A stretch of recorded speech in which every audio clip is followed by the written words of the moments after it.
இயேசு என்ற திருநாமத்தை சொல்வதில் நான் மிகுந்த மகிழ்ச்சி அடைகின்றேன். இவருக்கு செவி கொடுங்கள். லூக்கா 9:35 இவர் என்னுடைய நேசகுமாரன், இவருக்கு செவி கொடுங்கள் என்று மேகத்திலிருந்து ஒரு சத்தம் உண்டாயிற்று. நம்முடைய இக்கட்டான சூழ்நிலைகளில் கர்த்தருடைய பிள்ளைகளாகிய நாம் எந்த சத்தத்திற்கு செவி கொடுக்க போகின்றோம்? தேவனிடத்திலிருந்து வருகிற சத்தத்திற்கா, இல்லை உலகத்திலிருந்து நம்மை நோக்கி எழும்பும் சத்தத்திற்கா? நாம் ஒவ்வொருவரும் இந்த உலகத்திற்கு ஒரு நோக்கத்துடன் அனுப்பப்பட்டிருக்கிறோம் என்பதை உணர்ந்து கொள்ள வேண்டும். மேகத்திலிருந்து உண்டான சத்தம் பிதாவாகிய தேவனிடத்தில் உண்டானது. தம்முடைய குமாரனாகிய நேசகுமாரன் இயேசு கிறிஸ்துவை குறித்து சாட்சி கொடுக்கிறதை நாம் காண முடிகிறது. அன்று பிதாவாகிய தேவன் கர்த்தராகிய இயேசு கிறிஸ்துவை பாராட்டினார். நாம் அவருடைய நேச பிள்ளைகள் என்றும் அவரின் அன்பின் சத்தத்திற்கு கீழ்ப்படிந்து வாழ்ந்து காட்டுவோம்.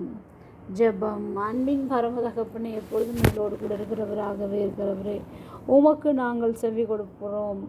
அதற்காகவும் நாங்கள் நன்றி செலுத்துகிறோம். இயேசுவின் நாமத்தில் பிதாவே, ஆமென்.